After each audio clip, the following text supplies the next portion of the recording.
नमस्कार. Audio number 37 एकाट टोले यांचं पॉवर ऑफ नाऊ पुस्तक. मी चारुशिला बिराजदार. तर आता इथे आपल्याला ऑथर एका चांगल्या वळणावर नेत आहेत. म्हणजे भगवद्गीतेत जे सांगितलं आहे, तुल्यनिंदा स्तुतिर्मौनी संतुष्टो येन केनचित अनिकेत स्थिरमतीर भक्तिमान मे प्रियो नरहा. 12व्या अध्यायात जे वर्णन केलं श्रीकृष्णांनी की तुल्यनिंदा स्तुती सगळं एक आहे आणि जो त्याच्या पलीकडे जातो, गो बियॉन्ड. तर त्याच्यावर आता आपल्याला ऑथर सांगतायत की अनहॅपीनेस आणि हॅपीनेस, चांगल्या आणि वाईट याच्यापेक्षा पलीकडे जा. तर अजून एक रेफरन्स मला द्यायला आवडेल, म्हणजे गुरुजी कृष्णानंद कायम सांगायचे की गो बियॉन्ड. तर त्याचा अर्थ मला त्यावेळी तितकासा कळला नव्हता, तर आता मला त्याचा अर्थ कळतोय की आनंद आणि दुःख ह्याच्या पलीकडे असं एक स्थान आहे ज्याला चिरशांती आपण म्हणतो. म्हणजे मेल्यावरच मिळतंय असं नाही, तर चिरशांतीत हे म्हणण्याचा वाक्प्रचार आहे मेल्यावर एखादा माणूस की चिरशांतीत विलीन झाला, पण असं नाही आहे. जिवंतपणी आपण चिरशांती उपभोगू शकतो. तर आनंद हा कुठल्या तरी बाह्य गोष्टींवर, सकारात्मक गोष्टींवर अवलंबून असतो. जसं काहीतरी शुभ घटना झाली, घर घेतलं, नोकरी लागली, पैसा मिळाला, बोनस मिळाला, नोकरी मध्ये काय अजून काही प्रमोशन मिळालं, मुलाचं लग्न ठरलं, मुलीचं लग्न ठरलं. सो अशा कुठल्याही सकारात्मक गोष्टींवर अवलंबून असतो आनंद हा. पण शांती मात्र ऑथर सांगतात की कशावरही अवलंबून नसते. तर मग साधक त्यांना प्रश्न विचारतात की आपण आपल्या आयुष्यात फक्त सकारात्मक घटनांना चिकटून राहायचं असं नाही का होऊ शकत. तर मग आता ऑथर खूप आपल्याला मार्मिक एक उदाहरण देत आहेत की तुम्हाला खरंच माहिती आहे का की सकारात्मक काय आणि नकारात्मक काय. तर संपूर्ण चित्र तुमच्या डोळ्यासमोर आहे का असं ऑथर विचारतात. तर अनेक लोक ज्यांच्या आयुष्यात अपयश, नुकसान, आजारपण हे काय ज्या काय स्वरूपात येतात, त्यांनी सर्वांना खूप शिकवलंय आणि तेच लोक खरे गुरु झालेत. त्यांनी खोट्या प्रतिमेस सोडून द्यायला शिकवलंय आणि वरवरचा अहंकारयुक्त उद्दिष्ट आणि इच्छा लेडगो करायला शिकवलंय. तर यात आता एखाद्याला काही त्रास पडला, आजारी पडला, तर त्यांचं म्हणणं आहे ऑथरचं की हे तुम्ही निगेटिव्ह घेताच कशाला, प्रत्येकात काहीतरी शिकवण असतं. तर याच्यावर अजून एक मला परत एक माझं उदाहरण द्यायला आवडेल की कृष्णानंद गुरुजींना मी डेली लाईफचे काही माझे प्रॉब्लेम होते आणि मग मी त्यांना लिहिलं होतं की गुरुजी हा प्रॉब्लेम आहे, तो प्रॉब्लेम आहे. तर त्याच्यावर त्यांनी मला एकच ओळीचं उत्तर दिलं की problem come to teach you lesson, once you learn the lesson problem disappears. म्हणजे कुठल्याही आयुष्यामध्ये धडा येतो तो तुम्हाला काहीतरी शिकवायला येतो.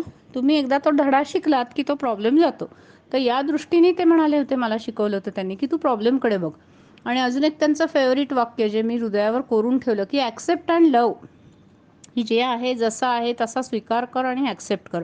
पण तेही मला त्यावेळेला पहा, म्हणजे माझ्या आयुष्यातही किती वेळा असे लेसन आले की त्यावेळेला हे 2008, 9, 10ला गुरुजींनी मला शिकवलं, पण परत मे बी मी लर्न केला नसेल लेसन, तर परत परत आयुष्यात अशा घटना घडल्या की ते स्वीकार करा.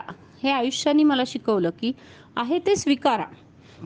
तर हेच इथे ऑथर परत सांगतोय आणि मी आपल्याला सांगते की जे आहे ते, जो काय त्रास आहे त्याच्यामुळे काय झालेलं आहे, आपल्याला आपण नम्रपणा शिकलोय, सहानुभूती शिकलोय, आपली वैचारिक खोली वाढलेली आहे. तर ह्या त्रासामुळे काय झालेलं आहे, आपण नाव आणि आकार ह्याच्या पलीकडे काहीतरी आहे हे शिकलोय. नावात किंवा आकारात अडकायचं नाही हे त्या त्रासामुळे शिकवलंय. तर जेव्हा काहीतरी नकारात्मक गोष्टी आयुष्यात घडतात तेव्हा त्यामागे एक खोलवर धडा दडलेला असतो आणि तो तुम्हाला वरवर दिसला नाही तरी छोटेसे आजारपण, अपघात हे तुम्हाला दाखवतील की तुमच्यात काय खरे आहे आणि काय खोटे आहे आणि शेवटी काय मॅटर करतं आणि काय मॅटर करत नाही. तर वरील दृष्टिकोनातून पहा की कायम सगळ्या गोष्टी सकारात्मकच असतात. थोडक्यात सांगायचे तर नकारात्मक असं काही नसतंच, असं आपल्याला ऑथर एक अतिशय बोल्ड स्टेटमेंट करतायत. तर त्या आहेत तशा स्वीकारा आणि जेव्हा तुम्ही पूर्णपणे स्वीकारायच्या मोडमध्ये असता तेव्हा तोच खरा स्वीकारायचा मार्ग आहे आणि तोच खरा योग्य मार्ग आहे.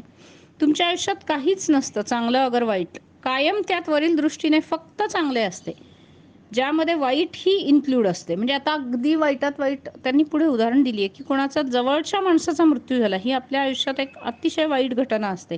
त्याचंही खूप चांगलं विश्लेषण ऑथरने केलं आहे.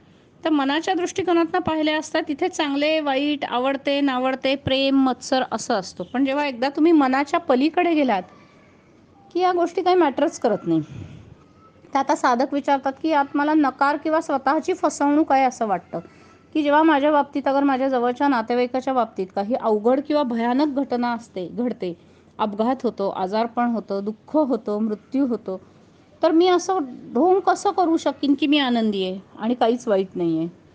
असं ऑथर आपले साधक जे आहेत ते आपल्यासारखे आहेत आणि मग ते विचारतात की अहो पण वाईट तर वाटतंच ना, मग त्या गोष्टीस नकार का द्यायचा.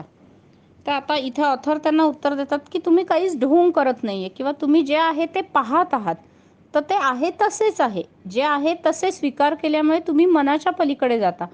हा एक महत्त्वाचा ॲक्सेप्ट आहे. म्हणजे काय होतं की एखादी घटना घडल्यावर आपलं मन जे विचार करत सुटतं, एकामागे एक, एकामागे एक, एकामागे एक विचार येतात. समजा एक छोटासा अपघात झाला, मग तो काय झाला, का झाला, मी कधी कोणाचं वाईट केलं नाही, मग कोणामुळे झाला, मग याचा दोष होता, त्याचा दोष होता, मग आता आपल्याला अपघात झालाय तर मग इथे लागलंय, मग त्याला सोल्युशन काय. पहा किती विचार आले. अपघात झालाय, फिनिश्ड, ॲक्सेप्ट. हे ॲक्सेप्ट केल्यावर पुढे सोल्युशन शोधायचा प्रयत्न करा, असं आपल्याला ऑथर सांगतात. तर ऑथरनी यापुढे सांगितलंय की फॉरगिव्हनेस करा, म्हणजे वर्तमान क्षणाला तुम्ही क्षमा करा.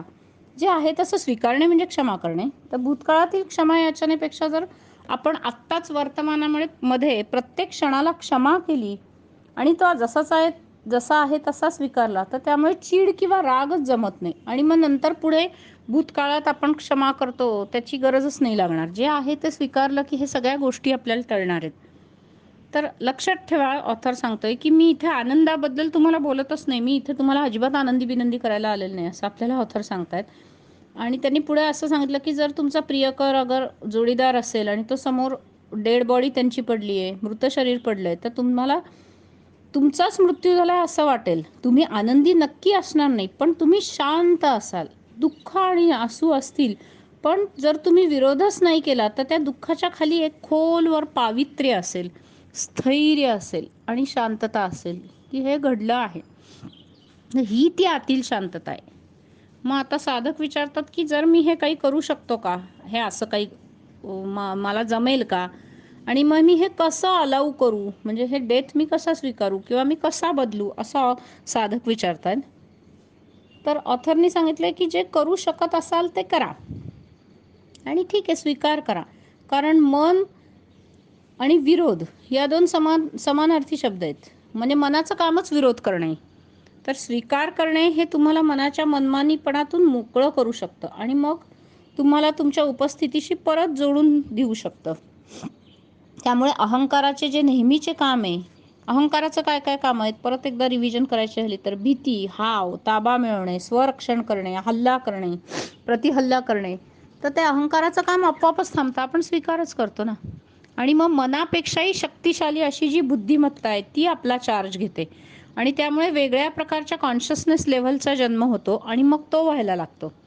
तर जे तुमच्या नशिबात लिहिलं आहे ते स्वीकारा, कारण त्यापेक्षा जास्त काय असेल तुमच्या गरजा भागवू शकेल तर ते काहीच नसतं. म्हणजे थोडक्यात ऑथरला असं सांगायचं आहे की विश्व हे आपली पूर्ण काळजी घेत असतं आणि विश्वामधली जी एक बुद्धिमत्ता आहे, देव आहे, ईश्वर आहे, काही त्याला आपण म्हणू शकतो, वैश्विक ऊर्जा आहे, तिला माहिती असतं की कोणाला कुठल्या क्षणी काय द्यायचं. तर मग त्याला तुम्ही वाईट नका ना मानू, जे आहे ते स्वीकारा, कारण ती वैश्विक ऊर्जेवर तुम्ही पूर्ण विश्वास ठेवा की तिला बरोबर माहिती आहे की मला काय हवं आहे कधी. तर हे जेव्हा आपण ॲक्सेप्ट करायला लागतो तेव्हा कदाचित हायर एंडच्या दृष्टीने हे बरोबर पण असतात धडे ना. जर वरवर पाहिलं तर आपल्याला दुःख होतो, त्रास होतो, पण त्याच्यातनं लेसन शिकायचा असतो. तर यामुळे काय होतं की 2000 वर्षापूर्वी मार्क्स या शास्त्रज्ञांनी हे लिहिलं होतं आणि ज्याला दुर्मिळ अशी बुद्धिमत्ता होती आणि तो वर्ल्डली पॉवर पण त्या मार्क्स नावाच्या शास्त्रज्ञाला होती आणि त्यांनी लिहिलंय की जे तुमच्या नशिबात लिहिलंय ते स्वीकार करा, कारण त्यापेक्षा जास्त काय असे तुमच्या गरजा भागवू शकेल. तर पुढे असं दिसतं की कित्येक लोक खूप जास्त सहन करतात आणि नंतर विरोध सोडून देऊन स्वीकार करतात. तर क्षमा करण्या अगोदर तर ज्या क्षणी ते हे करतात तेव्हा मोठे आश्चर्य घडते आणि जे यातना दुःख असते ते खोलवर शांतीत परावर्तित होतं. तर सगळा दुष्टपणा, वाईट त्रास हे तुम्हाला नाव आणि आकार याच्या पलीकडे जा हेच शिकवायला येतात. त्यामुळे आपण ज्याला वाईट, दुःख, त्रास म्हणतो आपल्या मर्यादित दृष्टिकोनातनं, तर ते एक खूप मोठ्या चांगल्याचाच भाग असतं आणि त्याच्या विरुद्ध काहीच नसतं. म्हणजे गुड ऑर बॅड, पण हे चांगलंच आहे. सो त्याच्या म्हणजे काहीच वाईट असू शकत नाही. तर ही गोष्ट तुम्हाला पटणार नाही. फक्त आपण येणाऱ्या प्रत्येक क्षणाची क्षमा याचना करायची आणि तो क्षण स्वीकारायचा, तरच हे शक्य आहे. जोपर्यंत क्षमा तुमच्याकडनं घडत नाही तोपर्यंत दुष्टपणा, क्रौर्य, वाईट हे शांतीमध्ये रूपांतरित होणार नाही. आणि मग तेच वाईट पुढच्या जन्मी तुमचा ताबा घेतं, कारण अजून तुम्ही लेसन शिकलेलं नाही आहे. काय धडा आहे तर तुम्ही नाव आणि आकाराच्या पलीकडे जायचं. काय दुर्धर रोग किंवा मृत्यू याच्यामध्ये तुम्हाला परत परत तेच शिकवलं आहे की नाव आणि आकार ह्याच्या पलीकडे जा. हे सगळं शरीर आहे तर ते टेम्पररीच आहे ना, परमनंट नाहीच आहे ते. मग जर जर ती गोष्ट एखादी तात्पुरती आहे तर ती तुम्हाला आयुष्यभर आनंद कशी देऊ शकेल. सो हे ॲक्सेप्ट करा. तर क्षमा मागून भूतकाळ जास्त वेळ आपल्याला कंट्रोल नाही करणार हे समजून जर वर्तमानाचा जसा आहे तसा स्वीकार केला तर ट्रान्सफॉर्मेशन घडू शकतं. आतून हे ट्रान्सफॉर्मेशन होतं आणि त्या कॉन्शियसनेसच्या क्षेत्रात जे जे येते अगर परिणाम करते ते सर्व नंतर उशिरा का विना बदलते. आणि तुम्ही मतभेद विसरता, दुःख हील करता, अजागरूकता दूर करता, काही न करता फक्त उपस्थित राहून आणि त्या उपस्थितीच्या फ्रिक्वेन्सीचा हात धरून ठेवता घट्ट. तर अशा प्रकारे ऑडिओ नंबर 37मध्ये आपण शिकलो की चांगले आणि वाईटाच्या पलीकडे चिरशांतीचे जीवन असं आपण इथे शिकलो. तर पुढे त्यांनी दिलेलं आहे की end of your life drama, म्हणजे तुमच्या आयुष्यात आपण छोट्या छोट्या ड्रामा बनवतो तर त्याचा स्वीकार आणि आतील शांती असा एक आहे. छोटासाच आहे, 1-1.5 पानाचा, म्हणून थोडासा हा ऑडिओ लांबवत आहे. तर तेवढंच 1.5 पान आहे ते आपण कंप्लीट करू. तर तुम्ही जर त्या स्वीकार आणि आतील शांती या अवस्थेत असाल तर तुम्ही वाईट म्हणणार नाही, पण जगाच्या नजरेत ती गोष्ट वाईट असेल ना असं साधक विचारतात. की ठीक आहे, एखादा माणूस जागरूक झाला, आता आपण सगळे अभ्यास करतोय म्हणजे मी धरून चालते की आपण सगळे आता जागरूक झालेलो आहोत. तर ठीक आहे, आपण एखादी काही आपल्या आयुष्यात जर त्रासदायक घटना घडली तर आपण त्याचा स्वीकार करू आणि शांत अवस्थेत जाऊ, पण जगाच्या दृष्टीने तर ती वाईट असेल ना. तर त्याच्यावर आपल्याला ऑथर उत्तर देत आहेत की वरवर पाहता सर्व वाईट गोष्टी ज्या माणसाच्या आयुष्यात घडतात त्या अजागरूकतेमुळेच घडतात आणि त्या आपणच अगर आपल्या अहंकाराने तयार केलेल्या असतात. मी त्याला ड्रामा म्हणतो कधी कधी असं ऑथर म्हणतात. तर जेव्हा तुम्ही पूर्ण जागरूक असता तेव्हा तुमच्या आयुष्यात नाटक येऊच शकत नाही. तुम्हाला मी परत अहंकार कसा काम करतो, कसं नाटक तयार करतो ते मी सांगतो. आता नाटक म्हणजे नाटक नाही, याला ड्रामा आपण इंग्लिशमध्ये म्हणतो, म्हणजे काहीतरी इश्यू करून घेऊन बसायचं. तर ऑथर वारंवार पुढे तेच शब्द वापरत आहेत, त्यामुळे मी ड्रामा किंवा नाटक किंवा थोडक्यात विचारांची शृंखला असं मी म्हणीन. तर आपल्याला ऑथर इथे सांगतात की अहंकार म्हणजे न लक्ष दिलेले मन जे तुमचे आयुष्य चालवते. मग जेव्हा तुम्ही साक्षीभावाने उपस्थित नसता तेव्हा अहंकार कार्यान्वित असतो आणि तो शत्रू म्हणून काम करतो, तेव्हा हे विश्वच मग शत्रू वाटायला लागतं. त्याचे आत काही कनेक्शन राहत नाही आणि तो इतर आजूबाजूला जी अहंकारी मनं असतात ती आपल्या आतील अहंकार मनाला थ्रेट किंवा धमकी वाटते. म्हणजे आजूबाजूचेही लोक अजागरूक आहे, मी पण अजागरूक आहे, मग काय मज्जाच मज्जा आहे. म्हणजे अहंकारच अहंकार आहे आणि मग अहंकार आला की तिथे भांडण आलं, त्रास आला, कटकट आली, वादविवाद आले, अपमान आले, म्हणजे मान अपमान आले. तर ती मनं इगो स्वतःच्या स्वार्थी गरजांसाठी आपण वापरतो आणि तो अहंकार बनवला आहे तो आपल्या आतील भीती आणि कमतरतेची भावना ह्याच्याशी सतत लढा देत असतो. तर आता काय होतं की भीती आणि कमतरतेची म्हणजे फिअर आणि इन्सिक्युरिटीची छोटी छोटी काही काही पिल्लं आहेत. तर ही फिअर आणि इन्सिक्युरिटी खूप डीप रूटेड असते आणि त्याची पिल्लं कुठली कुठली आहेत तर सारखं स्वतःचं रक्षण करणे, म्हणजे कोणी अरेला बोलला की का रे, स्वरक्षण किंवा रेझिस्टन्स विरोध करणे किंवा कंट्रोल ठेवायला बघणे प्रत्येक गोष्ट. आता काही गोष्टी नसतात आपल्या कंट्रोलमध्ये, किंवा पॉवर सारखी सत्ता गाजवायचा प्रयत्न करणे, सारखी हावहाव करणे आणि प्रतिहल्ला करणे, अटॅक करणे. तर ही सगळी त्या इगोची किंवा भीती कमतरतेची पिल्लं आहेत आणि मग या इगोच्याच हत्यार आहेत. इगो किंवा अहंकाराची ही हत्यार आहेत. कुठली कुठली? स्वर संरक्षण, विरोध करणे, सारखं ताब्यात ठेवायला बघणे, सत्ता, हाव आणि हल्ला, वादविवाद ही. तर मग ते अहंकार जो असतो ते एक ना एक शस्त्र घेऊन लढत असतो आणि काय होतं कुठलाच प्रॉब्लेम त्यांनी सॉल्व्ह होत नाही, कारण अहंकार हाच एक प्रॉब्लेम आहे. तर प्रॉब्लेमला कसं सॉल्व्ह करेल? मग त्याला काय करायला पाहिजे? उपस्थितच राहायला पाहिजे. तर जेव्हा कुठेही अहंकार आडवा येतो तेव्हा वाईट गोष्टी घडायला सुरुवात होते. मग एक नाटक संपलं की दुसरं चालू होतं. मग भांडणाच्या रूपात, अडचणीच्या रूपात, सत्तेसाठी भांडणाच्या रूपात भावनिक शारीरिक व्हायोलन्स सुरू होतो.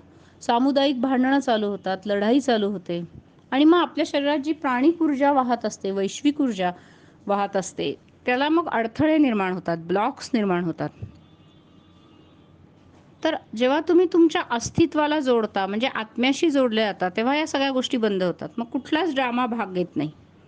तर जेव्हा 2 माणसं एकत्र येतात अजागरूक, तेव्हा अहंकार एकत्र येतात आणि त्याच्यातनं कुठलंही सोल्युशन न मिळता सतत भांडणं आणि ड्रामाच तयार होतो. तर तुम्ही भूत आणि भविष्य वर्तमान काळावर हवी होते आणि तेव्हा तुम्ही सायकॉलॉजिकल टाईम तयार करता आणि जेव्हा तुम्ही वर्तमान काळाचे हवे तसे स्वागत करत नाही, तेव्हा तुम्ही ड्रामा तयार करता. अरे असं झालं, तसं झालं, मला असा त्रास पडला, हे झालं, ते झालं, असा. तर अनेक लोकं त्यांच्या आयुष्यात ड्रामावर प्रेम करतात. तर काही काहींना खूप ड्रामाच आवडतो. तर त्यांची स्टोरी हीच त्यांचं अस्तित्व असते आणि त्यांनी स्वतःचं स्वत्व खूप त्याच्यात गुंतवलेलं असतं. तर सारखं काहीतरी उत्तर शोधणे, सोल्युशन शोधणे, हीलिंग करणे याच्यावरच त्यांचा भर असतो आणि हेच ते करत राहतात सारखं. ही सगळी अजागरूक मनाची लक्षणं आहेत. जोपर्यंत त्यांच्या अस्तित्वाची ओळख त्यांचे मन आहे, तोपर्यंत ते ज्याला घाबरतात, ज्याचा प्रतिकार करतात, तेच सारखं घडत राहतं. तर जेव्हा तुम्ही पूर्णपणे स्वीकार कराल जे आहे त्याचा, तेव्हा तुमच्या ड्रामाचा अंत होतो. कोणी तुमच्याशी वाद पण करू शकत नाही. कितीही दुसऱ्याने ट्राय केलं तरी तो पूर्ण जागरूक आहे व्यक्ती, त्याच्याशी तुम्ही आर्ग्युमेंट करू शकत नाही. कारण त्याला काही प्रूव्हच करायचं नसतं. तो शांत ओके म्हणतो आणि पुढे जातो. कारण वादविवाद करणे, विरोध करणे म्हणजे माणसाच्या मतावर प्रतिक्रिया देणे, वादविवाद करणे म्हणजे किंवा विरोध करणे. तर एकाची अजागरूकता दुसऱ्याला पण अजागरूक बनवू शकते. पण जेव्हा आपण आपला मुद्दा स्वच्छ आणि क्लिअर मांडतो, तेव्हा मग हल्ला, प्रतिहल्ला हे सगळं थांबतं. म्हणजे ड्रामामध्ये परावर्तित होत नाही.